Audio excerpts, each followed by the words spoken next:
56 Angler. So machen wir das. 28 Boote. Wenn's nicht beißt, immer in Bewegung bleiben. 11 Nationen. Unbelievable, 3 Zielfische. Guter Fisch, Kescher.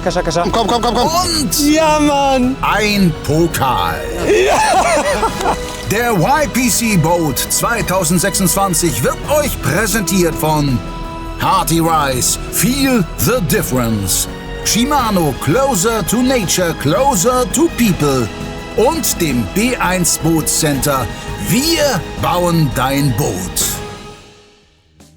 Hallo liebe Zuschauer, herzlich willkommen zur 9. Episode des YPC Boat 2026 und damit zum Start in den 2. Turniertag.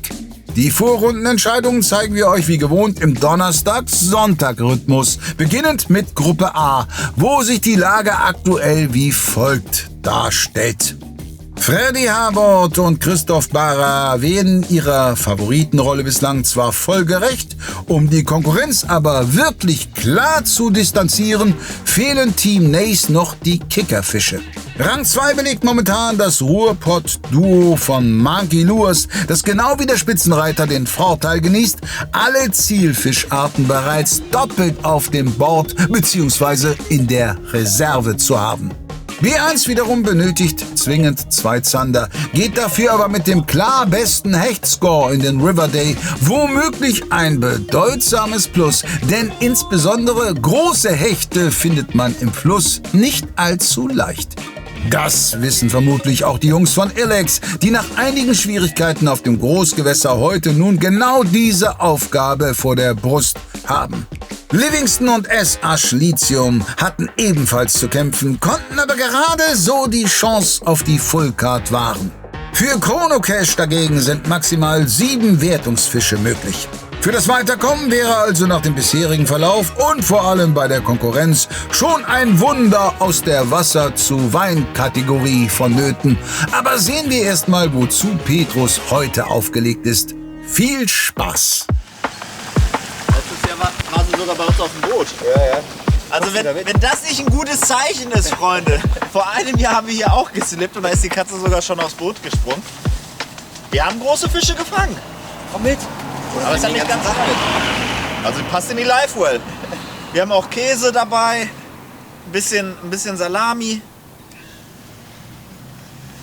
Was ist los? Das ist richtig schön weich. Ne? Sehr gut. Okay. Machen wir Boot fertig. Einer ist schon vor uns da.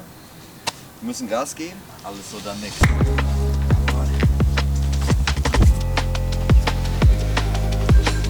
Kinder lassen wir hier, oder?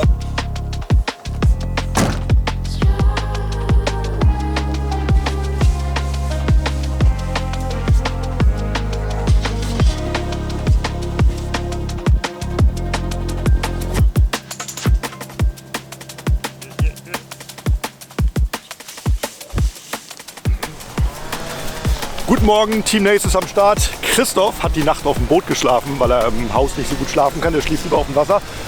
Spaß beiseite, wir müssen ein bisschen Zeit sparen, wir sind weit gefahren. Christoph hat auf dem Boot geschlafen, jetzt geht's runter ans Wasser. Wir gucken mal, ob er die Nacht gut überstanden hat. Ich habe im Haus geschlafen, habe den Kameramann heute Morgen abgeholt und jetzt geht's ab auf die Spot. Das war nicht so gut. Nicht so gut? Warum? Ja, nur geschraubt. Ich habe auch noch einen schönen Zander auf Wobbler gefangen jetzt. Hast du echt? Ja. Das ist ja echt unglaublich. Okay. Also der Einsatz von Team Nace muss belohnt werden. Keiner hat auf dem Boot geschlafen heute Nacht. Also das haben wir bei Zander Pro schon mal gemacht und dann haben wir gewonnen, Christoph. Ja, das machen wir nur noch so. So wie immer in Holland. Eine teure Angelegenheit, das Trailern. 10 Euro rein, 10 Euro raus, 6 Euro parken, 26 Euro am Tag, nur fürs Angeln. Plus Sprit, das wird teuer.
erste Aktion.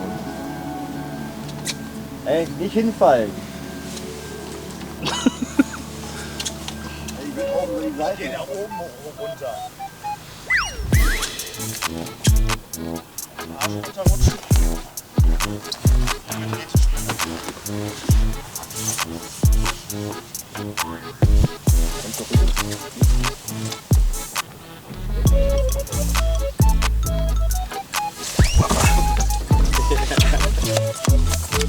Teamwork, yeah. Die erste Showeinlage vom Wettkampf schon. Aber ich will nicht sagen, aber bei Fred sah das ein bisschen eleganter aus. Ja. Let's go! Wunderschönen guten Morgen. Wir haben das Boot drinne. Es ist 10 vor 8. In 10 Minuten geht's los. Wir müssen noch ein ganz kleines Stückchen fahren. Aber bevor das gleich im Chaos und im Stress ausartet, wenn wir am Spot sind und direkt anfangen zu angeln, wollten wir erstmal guten Morgen wünschen. Wir haben eine klare Mission für heute. Wir erhoffen uns vom Tag 2 Barsche. Wir nehmen aber auch einen dritten guten. Also 2 gute Barsche, das wollen wir auf jeden Fall haben. Und dann müssen wir ein bisschen upgraden. Wir sehen die größte Chance beim Hecht. Also 2 gute Barsche, 1 guter Hecht. Gestern beim Training mein Teampartner David mit 1,11 Meter natürlich einen Tag zu früh gefangen. Ich hatte auch noch einen schönen Barsch gehabt mit 42. Die hätten wir uns heute gewünscht. Wir versuchen heute alles zu wiederholen. Wir haben die richtigen Köder dabei. Und auf geht's zum ersten Spot. Man, let's do it. Let's do it. We have a lot to catch up. So, second day, river day today. And we're gonna go first to take like the morning hour on a big river and do some edges between shallow and middle deep. And right after, we will change and go for the rest of the day in more protected place because we expect the wind to pick up. And with hard bait, I want to find a shallower place, shallow river with 4 meters only. So we're going to be able to target them with hard bait. That's the plan. So let's do it. Cheer us up, guys, because you did a long drive to come and do this tournament. How I get here, they call me, Livingston call me 10 days before the race and I have newborn child, so it's tough decision to come here. But let's find Xander and pull our cart. Let's go! Let's go!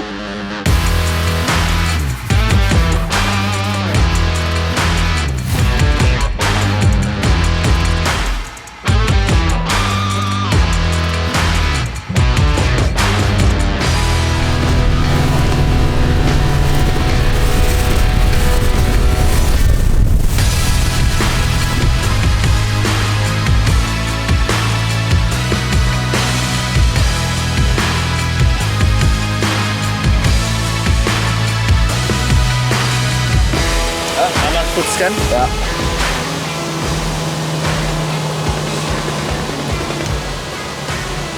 Ja, so ist es leider. Unser Platz ist belegt, aber von keinem Angler, sondern es steht ein Schiff an der Spundwand. Jetzt müssen wir natürlich gucken, wo die Fische so ein bisschen sind. Wir werden einmal kurz davor abankern, später nochmal dahinter und dann hoffen, dass wir da die Barsche bekommen, weil da hatten wir die Tage auch die Barsche gehabt. Ja, ob der Plan aufgeht, werden wir gleich sehen. Willkommen zurück in der Gruppe A auf dem Boot Ilex Skanke. Wir sind eben einmal über den Fluss geritten im schönen Morgenlicht und mir hat es hier noch eine Rute zerlegt, die muss ich jetzt einmal neu binden. Wir haben einiges zu tun, denn wir haben zwar auf dem Papier 6 Fische, aber wenn man ehrlich ist, haben wir nur 2, weil der Rest ist klein, die anderen haben alle starke Fische. 2 Fische müssen wir ja mitnehmen. Das heißt, wir haben heute echt viel zu tun. Die Tide sollte im Moment ganz gut sein, aber man weiß nie mit diesen Tidenflüssen, ob es wirklich beißt oder nicht. Wir wollen auf jeden Fall, wir brauchen Hecht, wir brauchen 2 große Hechte und dann noch am besten 3 große Zander. Ist machbar in so einem Fluss, aber ist auch keine leichte Aufgabe. Wir haben jetzt noch ein paar Minuten Zeit, wir bereiten uns jetzt vor und dann hoffen wir, dass es gleich einschlägt bei uns. We're gonna do it, Mark. Let's do it. Let's do it. Okay, welcome to the next episode and YPC boat on the river today. We do a really bad day on the lake. We catch nothing, so it will be really complicated for us. Just have fun and catch some fish. Today the target is just to make the full card. happen what happened, but yeah, we are 99% chance to be out, so just have fun and share this moment together. Yeah. That's it. See you later. Sehr pessimistisch, die Franzosen. Aber vielleicht ist das auch taktisches Understatement. Nace trifft derweil essentielle Vorkehrungen.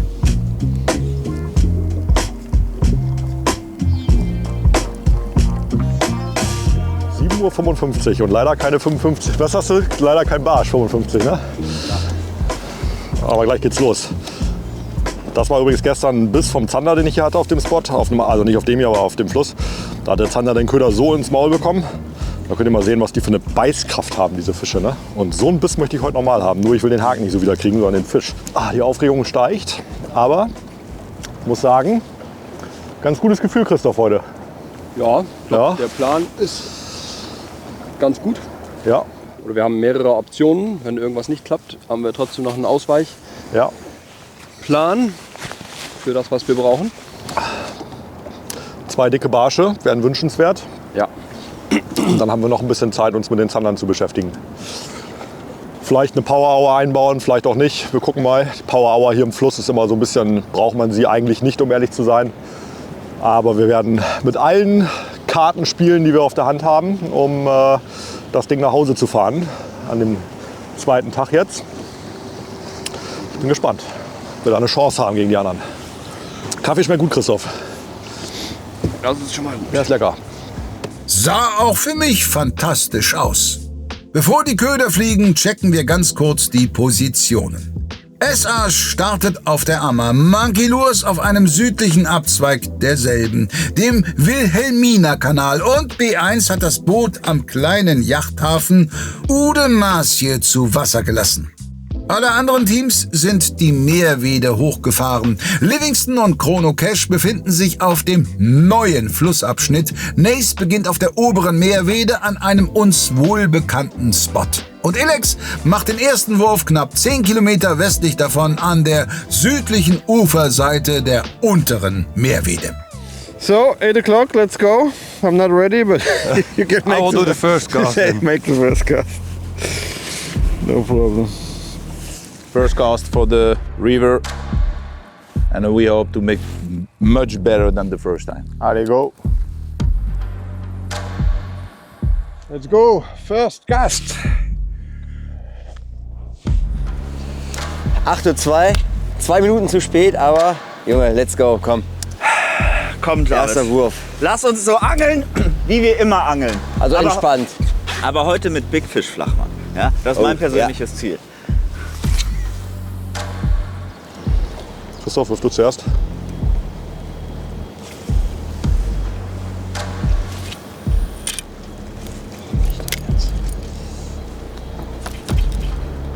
Fisch. Großer Barsch. Erster Wurf, zweiter Sprung. Kein Riese, ne? Das ist ein Barsch.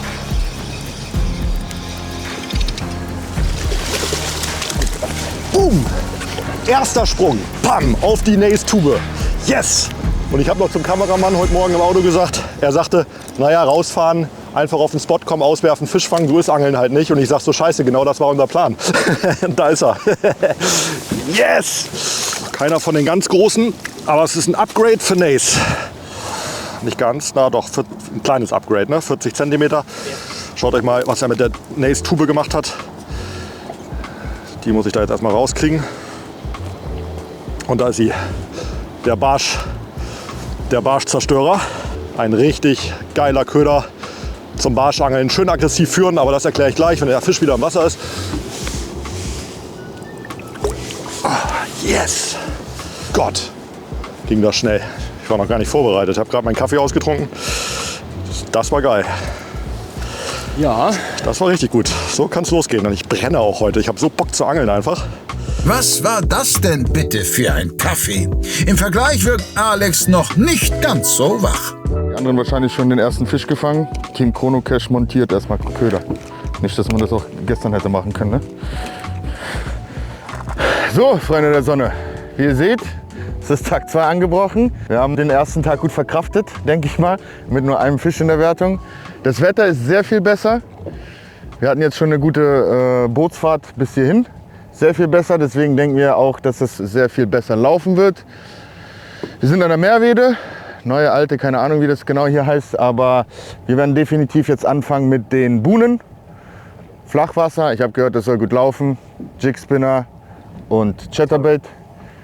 Ken macht den Chatterbait, ich mache den Jigspinner und hoffentlich wird das hier heute eine runde Nummer und wir zeigen euch ein bisschen Fisch.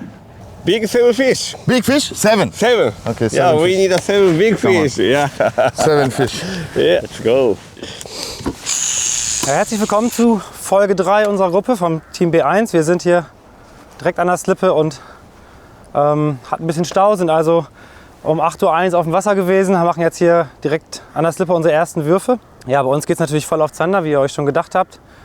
Wir hoffen uns hier 2 vernünftige geworfene Zander, sind auf einem kleinen Flussabschnitt gefahren, haben uns sehr viele Sachen angeguckt, es war ja sehr windig die letzten Tage, haben viel geslippt, also viel auch gelernt, da zusammenzuarbeiten, dass wir schnell auf dem Wasser sind. Der Stau hat uns heute leider ein bisschen den Zeitplan verhagelt, aber das macht nichts. Wir werden jetzt hier gleich erstmal auf Zander angeln, haben hier aber direkt auch an der Slippe ein paar Barsche gefangen und die waren alle Upgrades oder wären alle Upgrades gewesen, sodass wir das nicht ganz liegen lassen wollen. Das machen wir später in Ruhe. Aber jetzt lagen wir ja gerade so gut, dass wir dachten, wir werfen schon mal, wenn es 8:01 Uhr ist und machen dabei die Anmoderation, um maximal effizient unterwegs zu sein. Ja, startet immer ein bisschen hektisch, könnt ihr euch vorstellen, wir sind sehr aufgeregt und brauchen unbedingt diese Zander. Und dann muss ich sagen, wenn wir die haben, bin ich deutlich entspannter und dann werden wir gucken, was der Tag so bringt. Also Zander steht auf dem Plan, 2 Stück und dann Barsche upgraden. Wenn wir 3 Zander fangen, sagen wir auch nicht nein. Aber wollen wir erstmal nicht zu hoch stapeln. Fahren gleich in einen kleinen Seitenarm und fischen dann eine Spundwand, also ganz hart an der Struktur. Für alle Uferanglerinnen und Uferangler. Wir versuchen quasi das Uferangeln zu imitieren erstmal, das hat ganz gut funktioniert. Drückt uns die Daumen, dass wir die 2 Zander kriegen. Viel Spaß mit der Folge. Ja, let's go. Danke. Komm, Ino, schön. Komm, wir beiden, wir machen das. Heute geht's los. Ja. Dann gleich rüber zum Zander. Ich mache eben einen Wurf hier, dann können wir rüber. Wie viel besser sich das jetzt ohne Wind fischen lässt, ne? Fisch.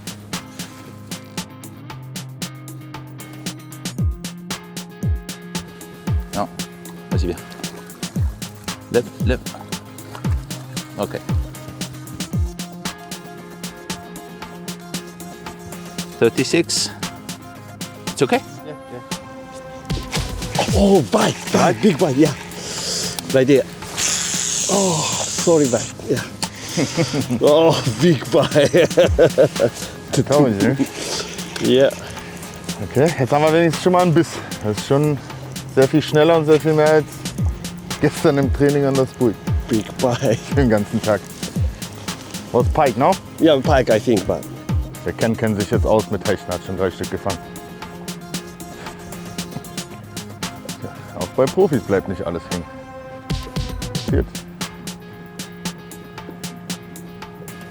Das ist schon mal erfreulich, dass wenigstens schon mal Aktivität da ist. Fish. Good one. Ça c'est une belle. Dis-moi s'il est pris le bord du. Emmène-le. Là je vais doucement. Hop là. Allez, hop. Ok. Oh, sorry. Pike 71. Fish. Yeah. Can be good, yeah. No big. No, only small. Small. Da werden sich im Laufe des Tages noch mehr Fische einstellen, Christoph. Ja. Das ist noch zu früh eigentlich für so einen Platz, ne? Es wundert mich, dass da direkt schon Fisch kam. Würde mich nicht wundern, wenn das noch so 2 Stunden braucht, bis sie sich da richtig hinstellen. Fish. Ah mais Steph, je suis pris dans l'épuisette quoi. Viens de ce côté gros. Viens de ce côté. Ouais, vas-y. Je suis pris dans la... Joli? Ouais. Allez mon gros. Putain, je suis pris dans la philo, je peux rien faire gros. Attends. Viens là, va d'autre Vas-y, côté. vas-y. Va d'autre côté. D'autre côté. L'autre côté, là. Elle est là. Vas-y. Elle est là. Je suis prêt. Je vais rien faire là mon gros. T'es où là? C'est chaud. Ouais, c'est bien. Ça c'est bien mon gros. Encore un peu. Ok. Yeah. Tu veux un petit coup de main? 38. Ok. 38. 38, yeah. 38. Ok. Ah, faut insister un peu là. On insiste un peu. Ok. Bye bye. Munterer Start und siehe da. Bei den Barschen steht SH nun nur unwesentlich schlechter da als die Spitzenteams. Allerdings haben Christoph und Freddy was entdeckt. Alter. Das war ein Barsche. Da war schon, ne? Ja. Top oder? Oder Twitchbait. Hä? Oder Twitchbait. Ja. Alter. Das waren richtig große Barsche. Geisteskrank. Da haben wir gerade ein paar Barsche an der Oberfläche rauben sehen. Da sind kleine Fische rausgespritzt. Da jetzt hier mal den neuen Mad Max in 80 in der tieflaufenden Version und gucken, ob wir damit einen der aktiven Fische kriegen. Wenn man da schön am Grund rumkratzt, aber die Barsche weiter oben stehen und da fressen, kriegt man die natürlich damit nicht.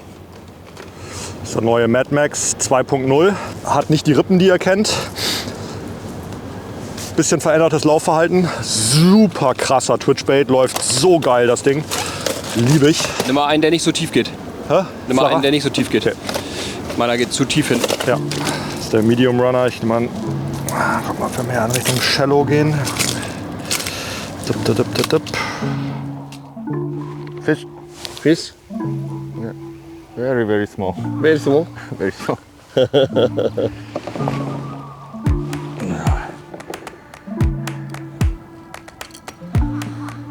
Wie heißt der? Nicht Curly Louis? Looping Louis? Nee, wie heißt der? Louis irgendwas. Auf jeden Fall Köder von Big L. Der Jig Spinner. Funktioniert hier. Zack. Hey Alex? Yeah. Ask, tasty good? What? Tasty good? No. No? Nobody's eating us.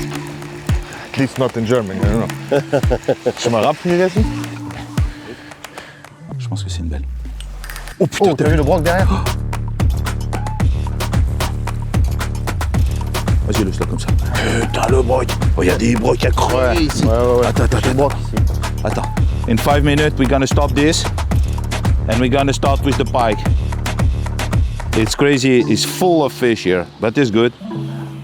Well, it's small patch. This one is small one. 32. 32. And Winnies. Go! Monkey Lures Spundwand dagegen scheint heute Morgen verlassen. So, der erste Spot war schon mal nichts, aber uns war klar, wir hatten hier halt gute Barsche, über 40. Entweder es kommt ein guter oder zwei gute oder halt gar nichts. Das ist immer so ein bisschen die Gefahr. Jetzt ist erstmal noch gar nichts gekommen, aber ab zum nächsten Spot und hoffentlich sind sie da. Irgendwo sind sie. Ja, wir müssen einfach noch ein bisschen suchen.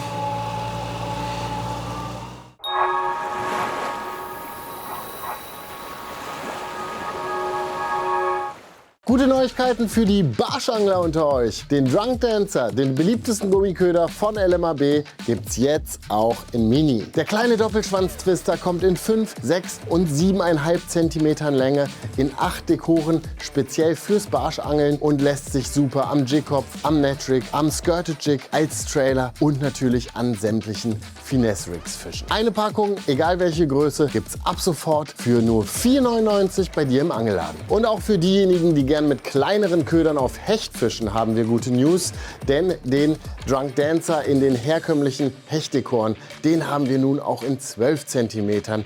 Ideal am Jigkopf, aber auch perfekt als Trailer für den 5.0er Multivibe. Also, go small or go home.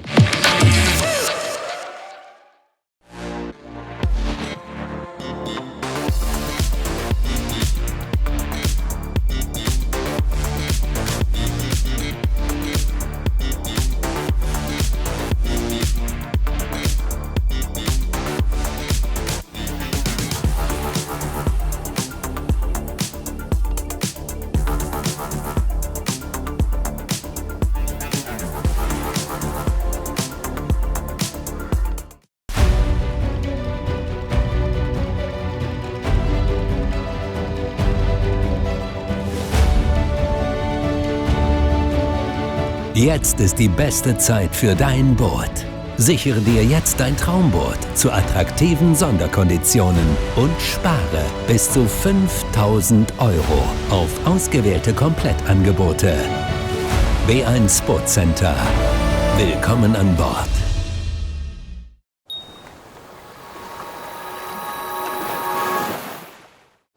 Ich mache da jetzt noch 1, 2 Würfe, Christoph, und dann lassen wir die Ecke mal kurz in Ruhe, würde ich sagen. Ja. Und dann kommen wir da gleich wieder. Die werden dich da nach und nach immer wieder neu einstellen. Das ist, glaube ich, noch nicht so ganz die Zeit für den Platz. Fisch. Barsch? Ja. Dicker? Dicker, ja.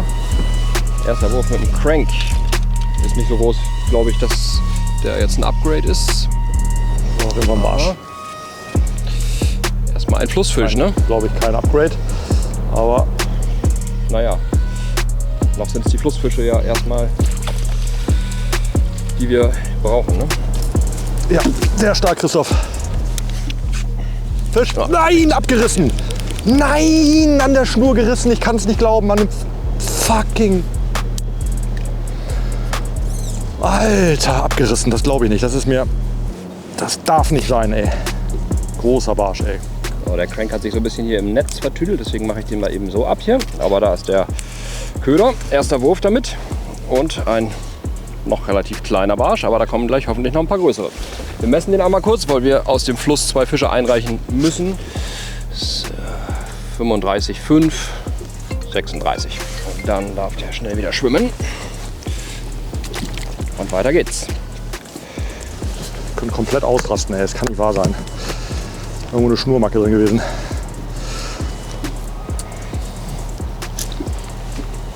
Regt mich so auf, ey. Das war ein richtig großer.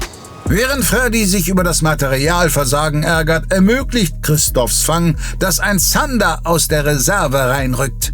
Fullcard für Nace. B1 wartet noch auf den ersten Kontakt. Wir haben eben ganz spontan unsere Spundwand verlassen, weil hier immer mal Wasser reingepumpt wird. Man sieht das, glaube ich, jetzt ganz gut. Es geht immer nur ein paar Minuten. Und so einen Moment muss man natürlich auf jeden Fall immer ausnutzen. Also je strukturärmer das Gewässer ist, desto interessanter sind solche Stellen auch. Und wir haben hier so eine Art Kanal.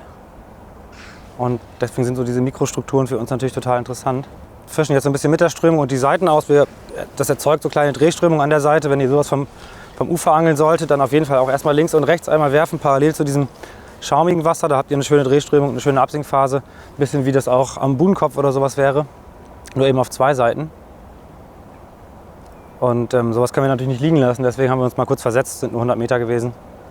Das war mit dem Boot natürlich super flexibel, dass man hier sich schnell einmal reinstellen kann, sich eigentlich perfekt positionieren kann, um sowas mal kurz auszuangeln. Und ja, vielleicht rüttelt das ein paar Barsche wach oder auch mal ein Zander. Auch natürlich eine interessante Hechtsituation dann immer. Wir wissen jetzt nicht, ob da warmes Wasser reinkommt oder so, aber auf jeden Fall erzeugt es Sauerstoff und wirbelt den Sediment auf. Das Sediment auf. Sowas ist immer spannend. Also, wir sind heute Morgen direkt mit ein paar Würfen auf Zander gestartet, weil wir die ja unbedingt noch upgraden wollen. Und jetzt fahren wir hier in diesen Buhnen entlang. Hier ist noch ein bisschen Restkraut und versuchen eben Hecht zu fangen, weil den brauchen wir ja auch, also 2 brauchen wir noch, um die Karte voll zu machen. Ich fische jetzt hier mit dem Sucker Punch. Das ist die neuere Größe, der 145 in der Medium Runner Version. Und der läuft relativ flach. Den kann ich schön erstmal flach übers Kraut kurbeln und dann durch langsames Kurbeln so ein bisschen die Kante runter. Orange, eine sehr grelle Farbe jetzt am frühen Morgen. Für mich ist das Wasser hier relativ trüb. Für meine Verhältnisse. Rick sagt, das ist klares Wasser für einen Fluss. Also Rick ist hier der Flussangler, für ihn ist das klar, für mich ist das trüb. Deswegen habe ich hier dieses Orangene gewählt. Und wir werden heute immer so ein bisschen... natürlich fokussieren wir uns auf den Hecht, aber wir werden zwischendrin immer wieder Zander angeln an ein paar Spots, wenn wir den Fluss entlang fahren, da wir die eben noch upgraden müssen. Und dann hoffen wir, dass es gleich scheppert. Sicherheit. Fisch. Ja. Barsch. Krischer? Ja, unbedingt. Also. Krischer, erster Fisch. Hoffentlich ein Upgrade. Ja, ist ein Upgrade. Ja, das Wasser ist auf jeden Fall ein Upgrade. Ja, gut.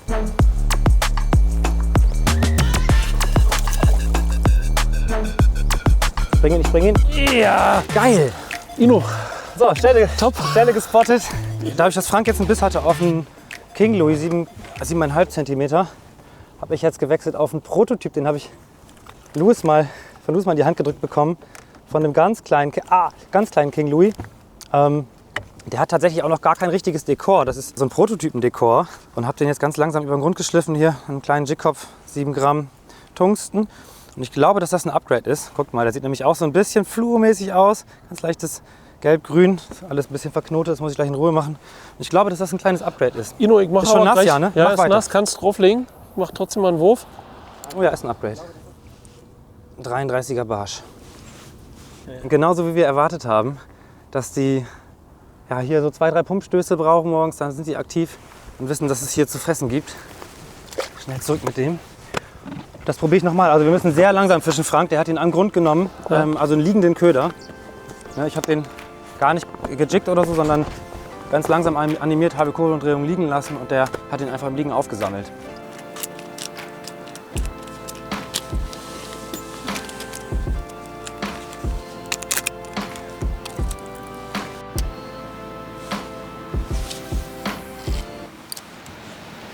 Fisch on. Da habe ich einen. Bitte sei kein Zander. Bitte sei kein Zander. Bitte sei kein Zander. Ist der besser? Ja. Wenn es ein Barsch ist, ja. Ja. Komm schon, bitte, bitte, bitte, bitte, bitte, bitte, bitte, bitte. Bitte, bitte. Ja! Mann, da ist er doch. Oh Mann, Mann. Boah. Oh. Ich wollte gerade noch sagen, schmeiß da nicht so dicht rein, sonst haben wir gleich einen Hänger. Aber ich hab gespielt. Ich wusste ganz genau. Also, da strömt es, da kommt Wasser raus und ich wollte da direkt davor und hab einen kleinen Futterfisch, ein kleines Fischlein imitiert, was da rausgedrückt wird und der Barsch hat da gelauert und direkt anerkannt so 7 Gramm. Turbo Louis ganz vorsichtig da so im Flachen. Oh. Gut, dann machen wir mal die Scale nass. Das war der Köder. Der Turbo Louis in der Farbe Inferno Tiger. Wir haben hier sehr trübes Wasser. Wir wollten ein bisschen aggressiver fischen. In 7 Gramm. Oh yes, das wird gerade über 40. Das wollten wir. Ein 40er.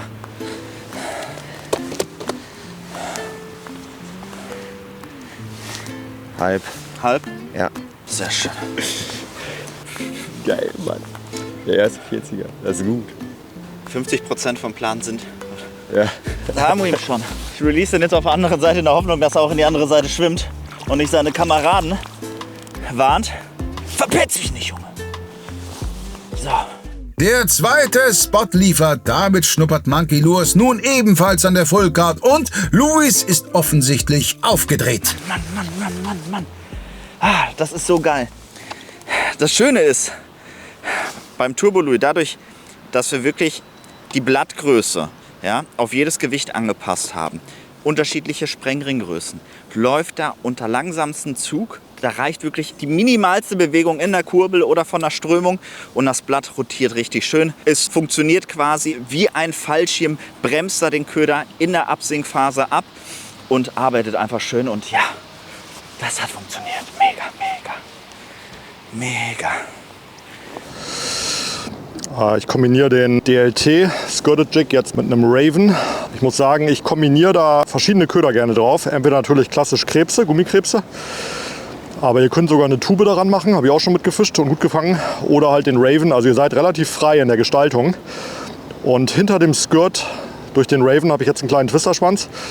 Und das macht schon einen Unterschied. Ihr könnt auch manchmal einen Pintail dran fischen. Also variiert ruhig mal den Trailer und auch die Farbe vom Trailer. Ich habe hier 1004 drauf. Das ist so im Fluss, finde ich, bei grünem Wasser eine Farbe, der man immer vertrauen kann. Wenn man einen Barsch oder einen Zander braucht, nimmt mal 1004 und probiert mal die Farbe.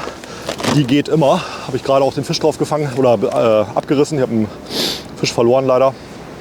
Aber jetzt hole ich ihn mir.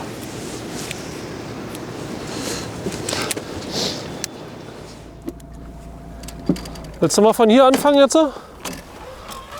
Ja, dann bring uns noch ein bisschen Richtung Ufer, bitte.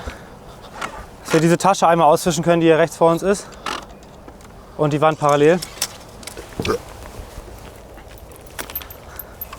Pass auf, anker uns vielleicht oder so.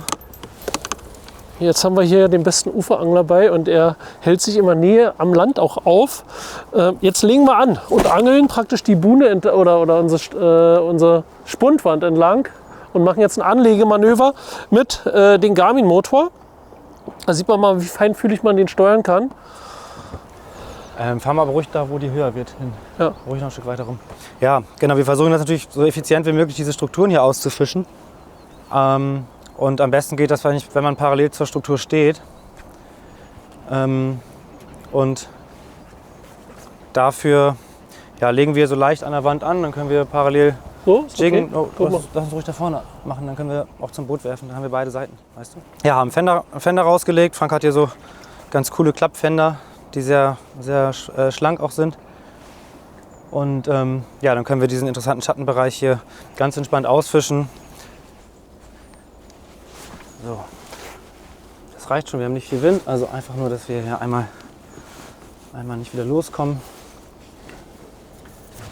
So, jetzt können wir sogar theoretisch am Boot vertikalen, wäre es hier tief genug, könnte man hier auch noch mal einen Fisch rauszuppeln vielleicht.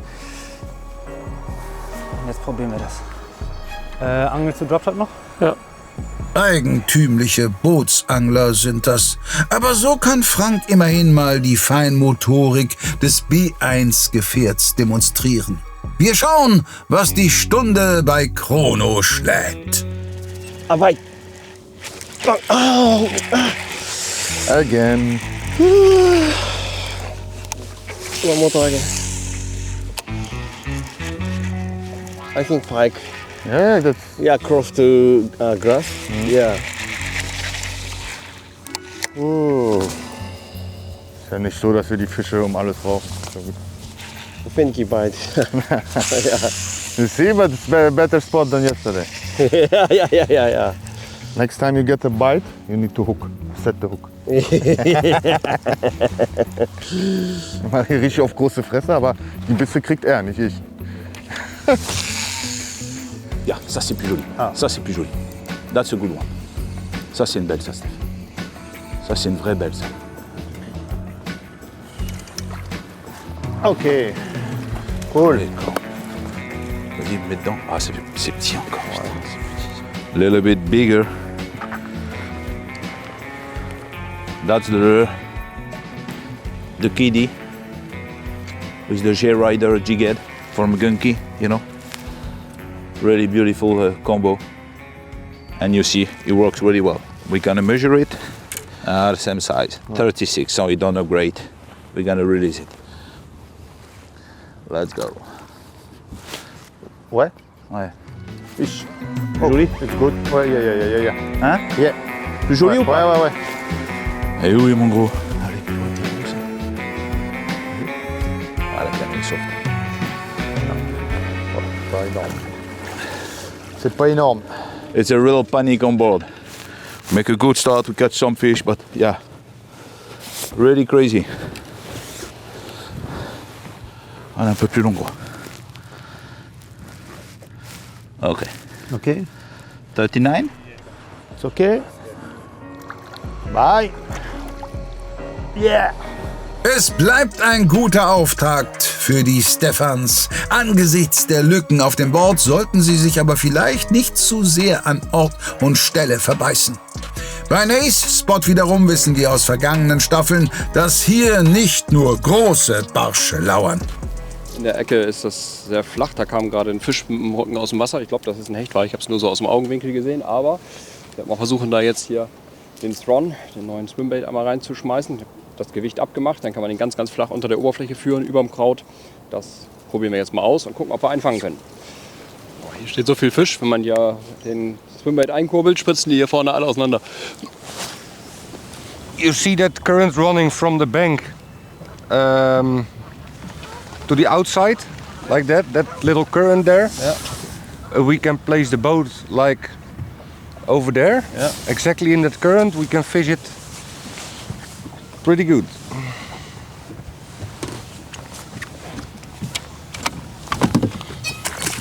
Over there in the little fucking corner. And there are some other fish in front of it. Ja, That's a good one, Mark.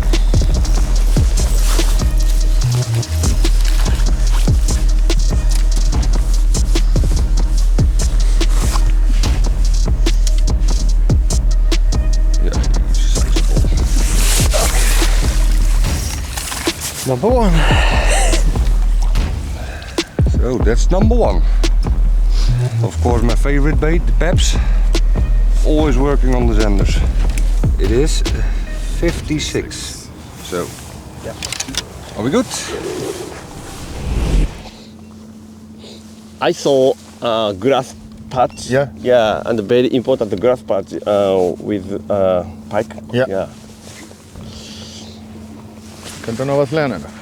I know different water colors. Yeah. Yeah, and the green color, nothing grass, and the black color. Yeah, the grass. Yeah, grass patch. Yeah. I found it over there. The thing is, I can't move too close, but because look at the depth. You see? Okay. Jetzt kommt der Hecht. Ja, thank you. Pass auf.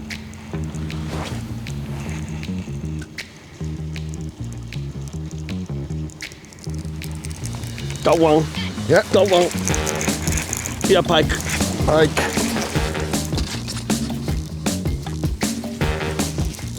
Or little pike. Careful, careful, careful. Yeah. Woo! Yeah, this Very is good. Yeah. Very good.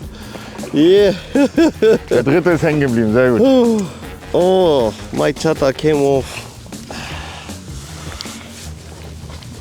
There. 68. 68, No. 69. 69. Beautiful Very pike. good. Yeah. Number 3, you got it. Yes. 2 bites missed and One now. more. Yeah. Okay, good. Let's go. We need bigger ones. Thank you. Thank you. Bye bye.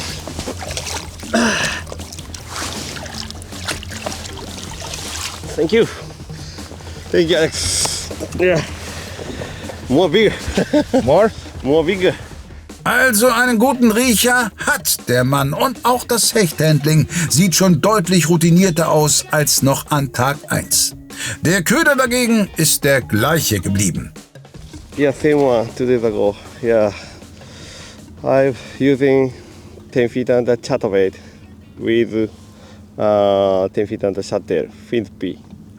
Hier mit so einem Weed Guard und oben dann noch so ein kleines Blatt, so ein extra Teaser. Cool aus, habe ich so noch nie gesehen. Aber funktioniert. Sagen wir als größere. Finally, I got 3 times. Weißt du, wie stark? Fisch, guter Fisch. Barsch. Ja. Fuß vom Netz. Doch nicht so gut wie anfangs gedacht, aber. Nee. Komm hinterher. Alter, ich hab fast einen zweiten eingenetzt, Alter. Hast du gesehen? Nee. Hätte ich ein bisschen tiefer gecatchert, hätte ich einen zweiten Barsch gehabt. Ohne Spaß, ey. Aus der Höhle ganz hinten drin. Wieder nicht die Größe, die wir brauchen. Wieder 36, also kein Upgrade. Schnell wieder rein. Ich glaube aber, dass wir gleich noch mal auf unser Eck müssen, weil das Gefühl, dass hier nicht so die Riesen stehen. Siehst du da die ganze Zeit die Blubberbläschen hochkommen? Wo? Vorne hier. Weißt du, was das ist? Was? Das ist Angst vor den Fischen. Die furzen schon.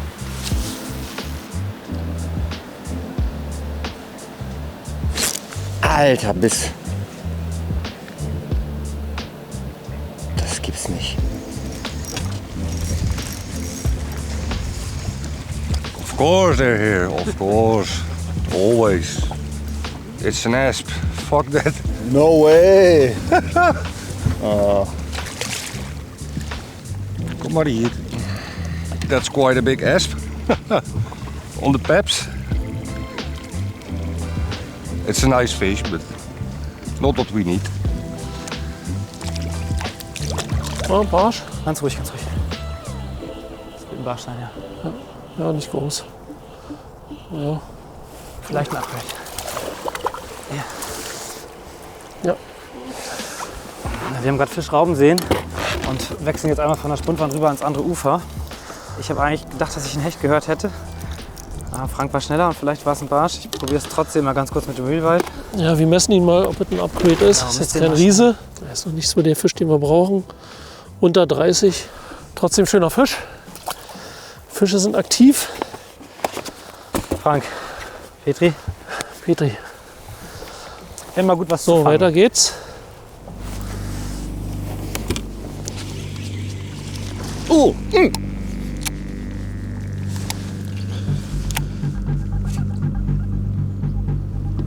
Big pike. Yeah. That one was way bigger. Oh, Jesus. Oh, God, man. Oh, God, man. Oh, big one. Oh. Oh. Have it.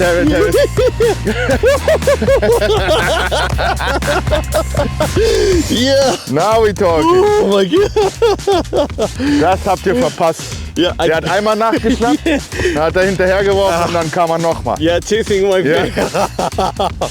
Chasing very, my very Meermaus. nice. You see? Yeah. On the mouth. Yeah, Meermaus from CWC. Gerade drüber geredet. Thank you, Alexander. Watch out, big hooks. Oh yeah. Oh.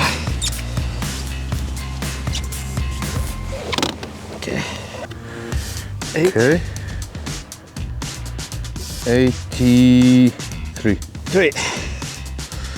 Ooh, beautiful pike. Yeah. I got a beautiful pike. Okay. You release it. Ooh, thank you. 83 pike. Oh. Very good. Bye bye. Bye bye. Ooh. I got beautiful pike with Mira's mouse from CWC, and I got this bait from Lex and Everett, and oh, the big pike! I got one. Yeah. So excited this morning. Let's go! Eine starke Szene, weil Ken geistesgegenwärtig reagiert. Obwohl im Grunde chancenlos, verkauft sich Chrono bislang teuer. Aber was macht eigentlich Livingston? So, here with the 360, when we were casting on the shore, we don't have any bite. We don't have any indication so far, fishing with hard baits.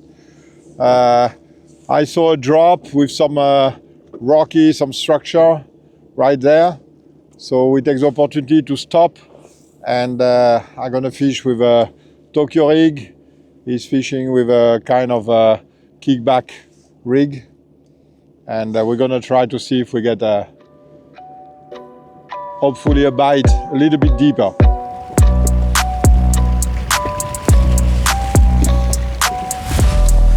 Kleiner Zander. Kleiner Zetti. Oh nee. Für mich auch der erste Fisch. Ich hatte jetzt vorhin schon 2 Fehlbisse gehabt. Ein Fisch leider verloren. Ganz kleiner Zetti. Den lassen wir schnell schwimmen. Versuchen jetzt hier nochmal den dicken Barsch zu bekommen. Wenn wir den in der Größe vielleicht bekommen, ist das schon mal was.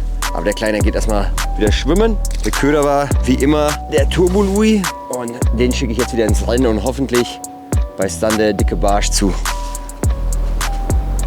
Fisch. Fisch, fertig. Danke. Oh, da haben wir den nächsten. Wieder auf den flachen Mad Max. Eine Nummer größer, ebenfalls Flachläufer. Fängt genauso. Auch noch nicht das, was wir suchen. Aber wir sind ihnen auf der Spur. Oder nicht? 38. Ziemlich genau. Und er darf wieder schwimmen. Ja. The time for the perch is gone. You have much more less bite. You go? Yeah. We try to get some zander. Yeah, zander and patch. Ja, Fisch. Barsch? Könnte Zander sein. Jesus Christus. Das gibt's doch nicht. Das gibt's doch nicht. Oh, die kleinen Zettis haben den Turbo Louis aber richtig gern. Der ist komplett inhaliert, der Köder. 10 Gramm. Kleiner Zander. Der geht wieder raus. Boah, David, ey, wir müssen uns was überlegen. Ja, glaube ich auch. Hier einmal um die Ecke, da der eine kleine Mikrospot, wo man den schnell abgeworfen hat. Wo die an dem Boot? Ja. Ja, komm. Einfach nur... Ja, ja. Aber das fühle ich hier gar nicht mehr. Let's go!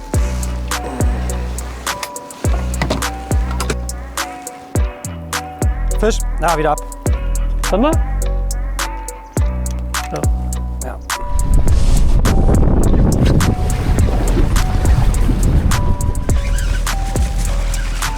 It's nice ender, Mark. Yes. Almost there. Yes. Okay. Okay. As usual, close on rocks. Unbelievable.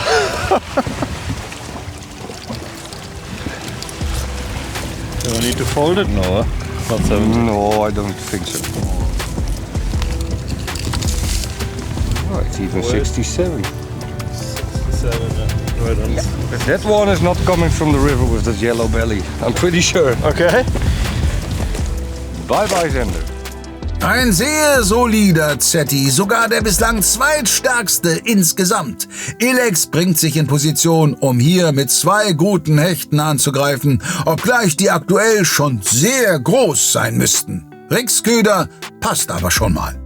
There we have him again. Same as last year, grouper, color wild perch.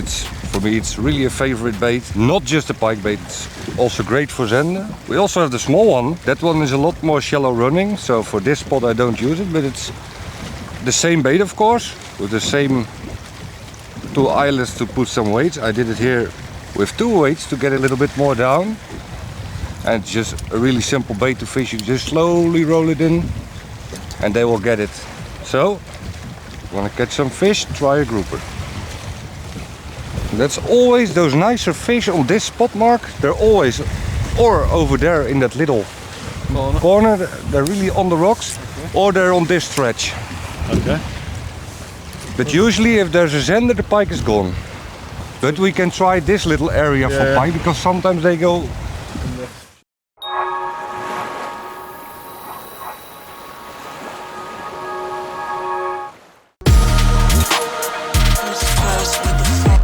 So etwas gab's noch nie. Das Design wirklich krass. Die Aktion perfekt für den Endgegner. Die Rolle super smooth und direkt vorgespult. Das Hardcase richtig edel. Die Solution Start Kombos jetzt für Hecht, Barsch und Zander. Perfekt abgestimmte Komponenten und das für nur 119,99. Ideal für Angeleinsteiger, aber auch preisbewusste Angler. Eine bessere Preis-Leistung? Unmöglich. Matched to Catch, die neue Solution Start Combo.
Kleiner Barsch, kleiner Barsch,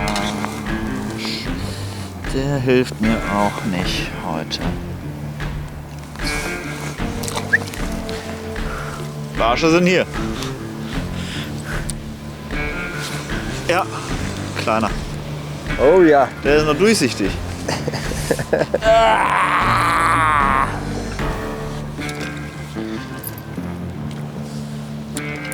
Sollen wir den Baum auch noch mal machen, oder? Warum nicht, ne? Wir kennen ihn. Wir müssen gucken, wie der Winter drückt. Ja. Es geht was, aber halt leider die kleinen Fische. Wir hatten im Training wenig kleine Barsche gehabt. Wir hatten hier die besseren Barsche. Aber auch nicht viele, ne? Nee, aber das war der beste Platz von uns für 40er Barsche. Die haben wir jetzt Also einen haben wir bekommen, einen haben wir verloren, ein paar Bisse gehabt, ein paar kleine Fische bekommen. Kontakte sind da. Aber ja, wir müssen auch einen anderen Plan B jetzt mal rausholen. Wir fahren jetzt in ein anderes Wassersystem. Da unterwegs sind nochmal 2 Plätze, die wir befischen wollen. Ja, wir werden jetzt anfangen mit Spothopping. Wir haben im Training auch noch große Barsche woanders gefangen. Aber ja. Es sind noch genug Plätze da. Das wird heute hier noch ein bisschen eine kleine Mystery-Box bei uns. Aber komm, Alter, wir wissen, wie wir große Fische fangen und das machen wir. Jetzt heißt das erstmal Vollgas. Ich gebe jetzt Vollgas. Mit Warmlinkanlage zum nächsten Spot.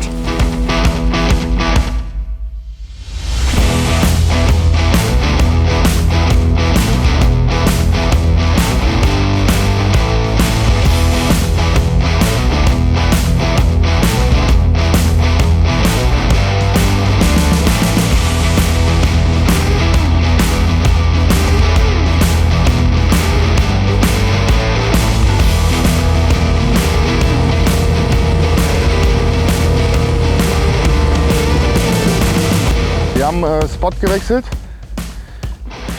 Zuschauer werden das wahrscheinlich den Spot hier kennen. Der war ganz oft, glaube ich, auch dabei. Der war jetzt auch bei der WPC Junior dabei.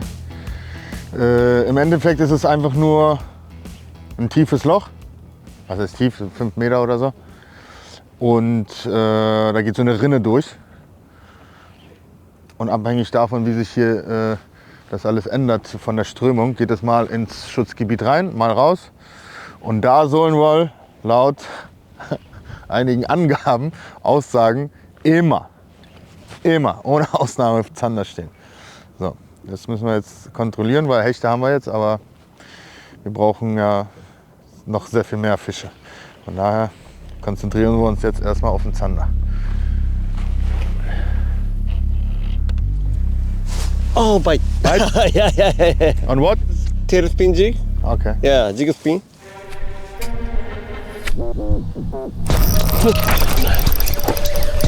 Ja, das sieht ein Zander aus. Vorsicht. Komm. Zander. Ja, einmal Der ist massig. Mann, da ist er. verloren. Oh. Frank, du bist der Zander-Experte. Frank the fucking Tank. Nummer 1 Zander. Ich hab den 3-mal drauf gehabt. Ja. Oh, das gibt Vertrauen. Schöner Biss. Der hat den noch voll genommen. Nicht die Größe, die wir hier eigentlich erwartet haben. Das ist scheißegal. Ja. Schöner Biss. Ja, okay. Ich glaube Ende 40, Anfang 50 wird der haben. Ja. Bist du vorne dran? So, jetzt bin ich dran. 52. Ja, immerhin. Oh, das ist sehr befreiend, Frank. Du bist echt der Zander-Experte. So, kleiner Zander. Geht gleich wieder zurück. Mann, ey. Den verlorenen. Ganz wichtig. Ja, wir haben hier einen großen Zander gefangen im Training. Ihr kennt das Gelaber, aber wir rechnen nicht damit, dass hier viele Fische kommen. Deswegen fischen wir diese Strecken. Ich hoffe, das ist für euch nicht so super langweilig, aber so Stück für Stück aus. Und jetzt hatte ich gerade 2-mal einen Fisch drauf. Das wird wahrscheinlich der gewesen sein. Ich dachte, das wäre ein guter Barsch. Ja. Ich hatte einen Köderwechsel machen wollen. Ja. Und dann hat Frank da den da weggesnackt. Richtig gut. Denn ja, das ist das, was wir brauchen. Und es gibt auch ein bisschen gutes Gefühl für die Stelle, weil wir hatten einen großen Fisch schon drauf. So viele wird es hier nicht geben. Der war jetzt nicht so groß, wie wir erwartet haben, aber ist egal, der ist maßig und ich bin richtig froh, dass wir einen Fisch haben, weil wir haben noch einiges an Spundwand vor uns, da kann noch was kommen und vielleicht war der auch nicht alleine. Dann geht's die Barsch abdecken. Das ist eine starke Gruppe bei uns. Ja. Ist ja wie so ein, wenn man jetzt mal über die Gruppenteilnehmer denkt, unser, ja, wo Freddy und ja, genau. Es gibt Christoph natürlich sind. Nays, vielleicht besacken die sich mit Fisch, wir wissen das Ja. nicht, ist auch ganz gut so, ich will es gar nicht wissen, dass die anderen so fangen. Klar, dann natürlich Monkeylos, die ja zumindest am ersten Tag noch vor uns waren. Aber wir haben natürlich den taktischen Vorteil, dass wir die Hechte eigentlich abgehakt haben für das Erste. Ja. Jetzt brauchen wir noch einen zweiten Zander und dann müssen wir uns unbedingt an die Barsche machen. Da liegen eigentlich die meisten Punkte für uns. Wir haben hier noch eine richtige Großzanderstelle, die super schwer zu angeln ist. Also für uns zumindest schwer zu angeln war. Da haben wir große Zander gesehen auf dem Echolot, aber nicht gefangen.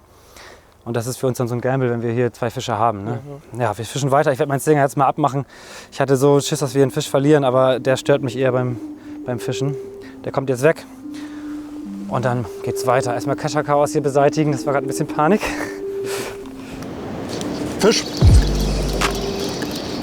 Fisch. Auch kein Upgrade. So oder soll ich Fisch an? Ja, ist gut.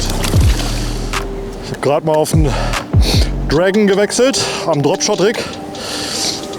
Das kann ein Gamechanger sein. Ich liebe den den Dragon von Nace. Das ist ein perfekter Dropshot-Köder, aber auch als Trailer für den DLT. Könnt ihr sogar am Netz fischen, da könnt ihr alles mitmachen. Also das ist einfach so ein Creature-Bait mit so kleinen Armen. Wackelt immer schön, wenn man den so auf der Stelle tanzen lässt, aber es ist halt ein Parade-Dropshot-Köder, ne? Ideal dafür. Erster Wurf, direkt einen Biss gehabt jetzt. Gucken wir mal, ob da noch ein besserer steht. Das Dropshot-Rig ist immer ideal, wenn ihr einen kleinen Spot habt, den ihr gezielt ausangeln wollt. Also wo ihr wisst, die Fische sind da und ihr dann da wirklich rumstochert im Spot. Dafür ist das Dropshot-Rig gedacht. Ist nicht so ein Rig zum Suchen der Fische. Sondern wenn ihr den Köder halt lange an einem Ort halten wollt, dann ist es ideal. Es ist echt ein Pech, dass wir die Barsche nur in diesen kleinen Größen heute gefangen haben. Da stehen doch normalerweise die dicken Bellos. Ja. Da hat doch gestern schon wieder irgendeiner rumgeräubert. Ja, ich fürchte das auch. Ja. Kleine. So. Aber das bringt uns ja nichts, oder? Die Fullcard. Wir können ihn reporten, dann haben wir mal die Fullcard. 28. Oder hier, halb sogar. 29. Ein kleiner Barsch, der geht schnell wieder rein. Das war der erste Wurf. Das heißt, hier sind mehr Barsche da. Jetzt müssen wir halt überlegen, ob wir uns hier durcharbeiten durch die kleinen. Vielleicht steht hier ein dicker. Das wissen wir ganz genau. Letztes Jahr haben wir hier dicke bekommen. Ja, das stimmt. Fisch. Okay.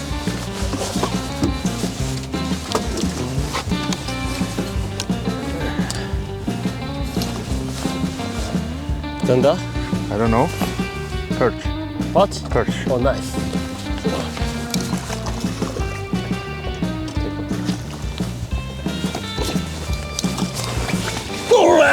Yes, sir! Nach dem Anfüttern. Nach dem Anfüttern. Oh, beautiful, nice spot.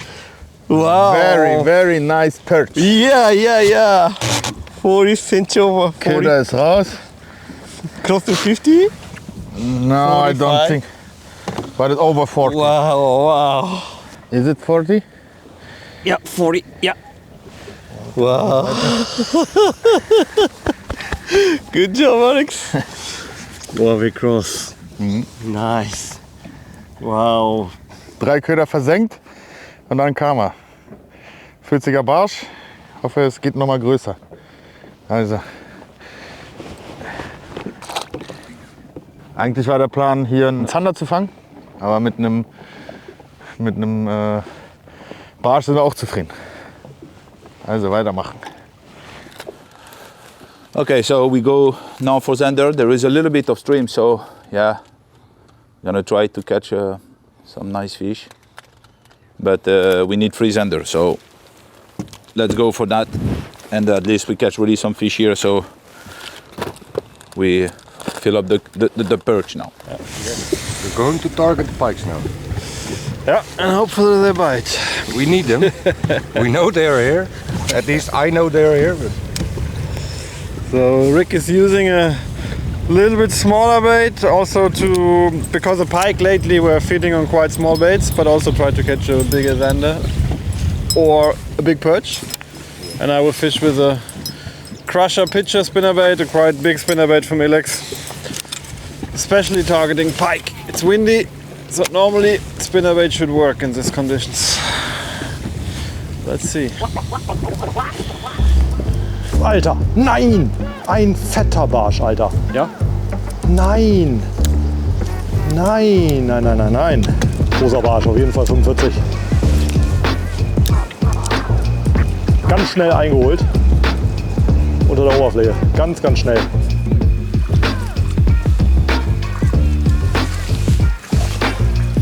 Danke.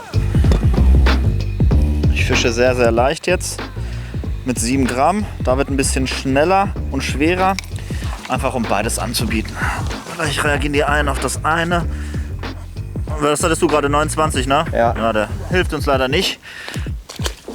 Und dann schauen wir mal. Ich bin ein bisschen gedeckter unterwegs. Da wird ein bisschen schockiger. Einfach um unterschiedliche Köder im Wasser zu haben.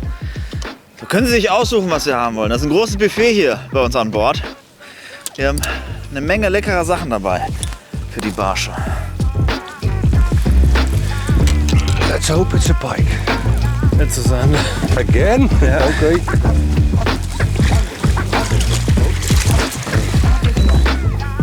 So, mein Köder habe ich endlich befreien können. Der Free-Range 130 hat den Fisch gebracht. Das Wasser ist hier sehr klar, deswegen bin ich jetzt mal auf so ein Jerkbait, Twitchbait gegangen. Der Fisch hängt im Wasser und das ist ein neues Ganki-Netz. Ich habe jetzt natürlich eine sehr niedrige Bordwand, aber für die Jungs, die ein V-Boot haben, also ein V-Kiel, ein Aluboot, das hat ein sehr tiefes Netz. Das heißt, ihr könnt das Netz schön auf eure Bordwand legen und der Fisch hängt immer im Wasser. Also die ganzen neuen Ganki-Netze haben einen stabileren Griff hinten, also einen dickeren Griff, dass man ein bisschen besseren Halt kriegt. Und eben dieses tiefe Netz mit diesen größeren Maschen ist sehr schön fürs Fischhandling. Ich glaube nicht, dass er uns hilft, aber wir legen ihn trotzdem mal drauf. Oh doch, ich glaube ein bisschen hilft er. Der Zander hat ziemlich warte mal, die hintere ist länger. 54,5. Das ist eine winzig kleine Verbesserung für uns in Sachen Zander, aber wir brauchen trotzdem noch den Hecht. Oder besser gesagt 2 Hechte. Zurück. Naja, immerhin auch mal ein Fisch für mich. Nicht nur bei Mark, auch bei Livingston gibt's erstmals was zu vermelden. Yes. Bigger than... Whoa!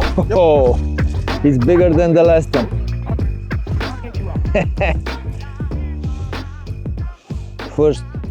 First fish for today. Oh, nice one. It's better than the last time. 63.5, yeah. 1 extra centimeter. Well, okay, let's get it out. Those we call them Come on. sausage. Yeah, sausage, but it's a good bonus fish and it's first for today. So I show you on what lure I catch it. This lure, we call it Pike Tyson. It's a jerkbait lure, little bit fat, like around 10 centimeters. I make it for my own market there in Bulgaria, and also you can use it for zander, perch and largemouth bass. I show you what have inside this lure. This is the prototype of the lure. Oh, and this is tooth from demon fish. It's around 20 kilo demon fish. I brought it for luck. Look at this tooth. It's a gift from my friend who I've been there to catch this monster. And here is the prototype of the lure. Look inside. It has the sound system of Livingston, and it catch on his own, even without cover. I catch a big asp, big chub on this and on this one. We can't use it here because it's not, the chub is not in the competition, but with this I catch a lot of many asp and chub also. Really good lures. I hope the new year they be on the market. Bye for now and let's catch some more. Fahren. Tiki-taka.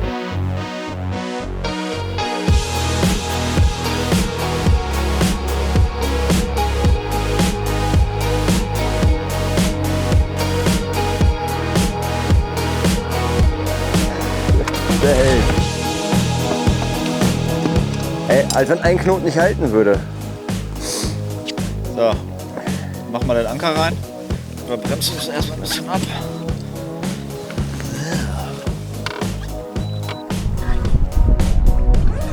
Fischer.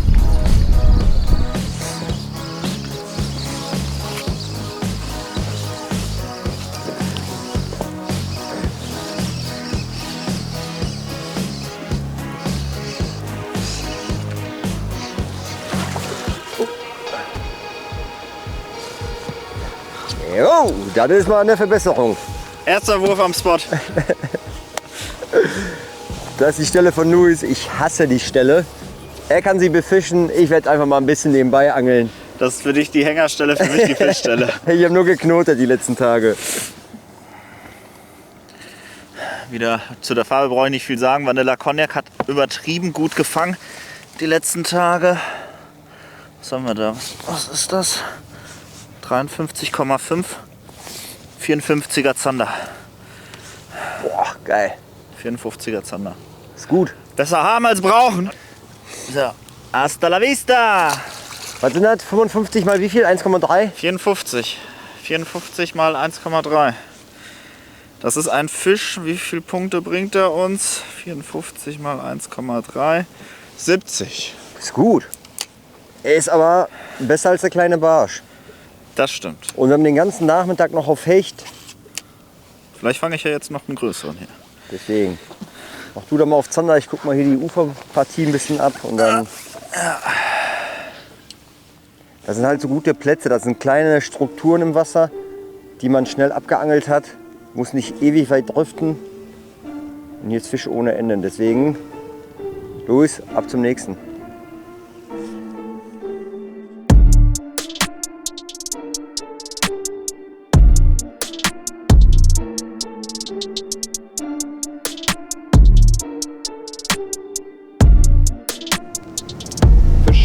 Fisch? Ja.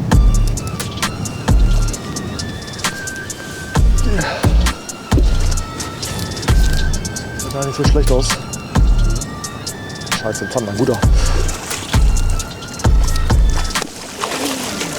Upgrade. Yes. Das ist ein Upgrade, das ist ein 60er.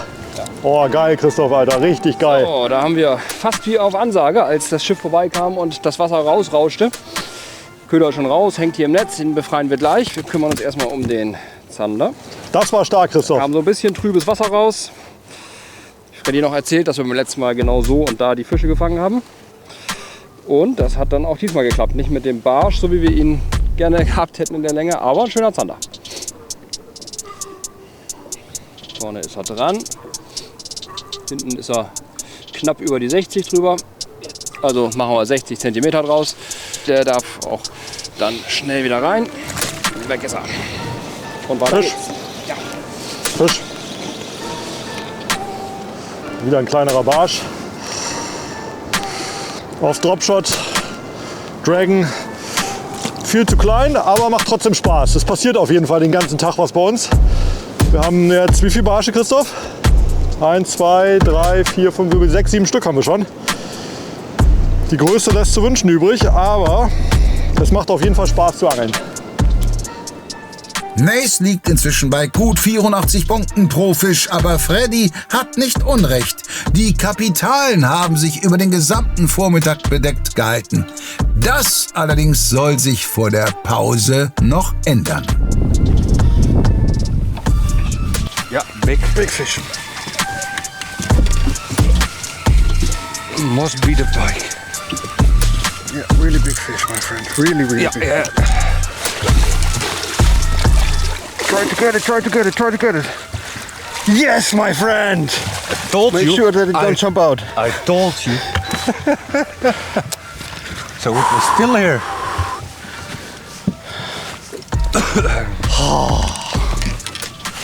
Nitrogen! Oh, come on! I was hoping she was still here. The hook is out, huh? The hook is out. Wait, let's make it. But really subtle bite, huh? Just a kiss. Den Köder zeige ich euch gleich. Er ist zusammengefaltet. 115. 150. Okay. Okay. Da ist das Ding. 1,15 Meter. What a bike, man. Auf dem kleinen Nitro. Wow. Geil.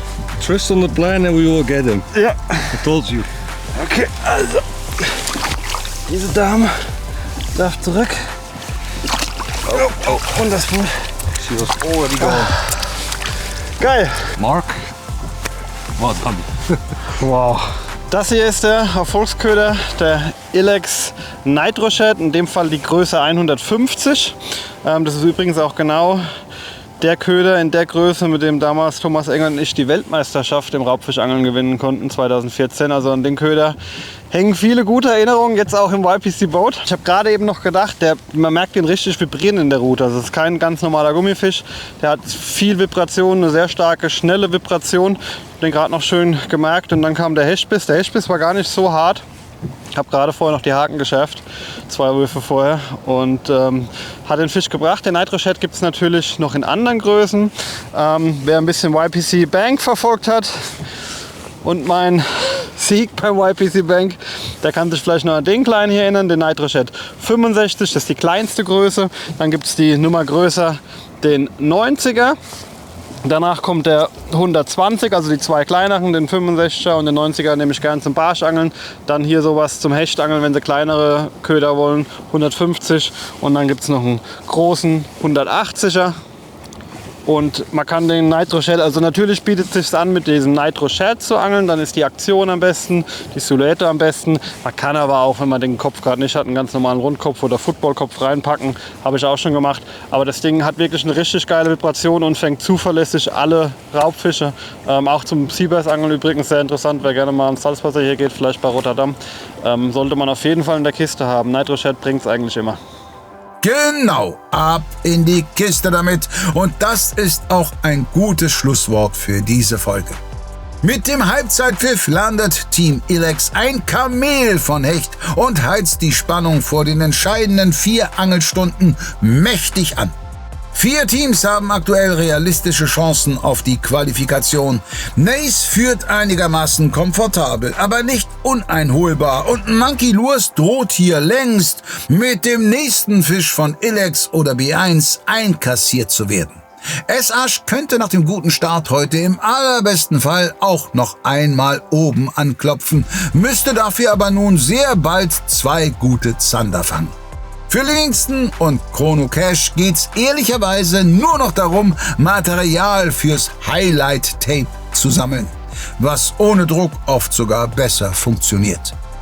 Ob also Mihail und Ken nach der langen Anreise noch ein paar schöne Erinnerungen mit nach Hause nehmen und welche beiden Teams hier als erste den Finaleinzug eintüten, erfahrt ihr am Sonntag um 18 Uhr. Und für alle, die nach Marks Finish von gerade endlich die Hechtroute aus dem Keller holen wollen, alles für den perfekten Saisonstart 2026 findet ihr bei uns im Shop. Ach so. Ciao.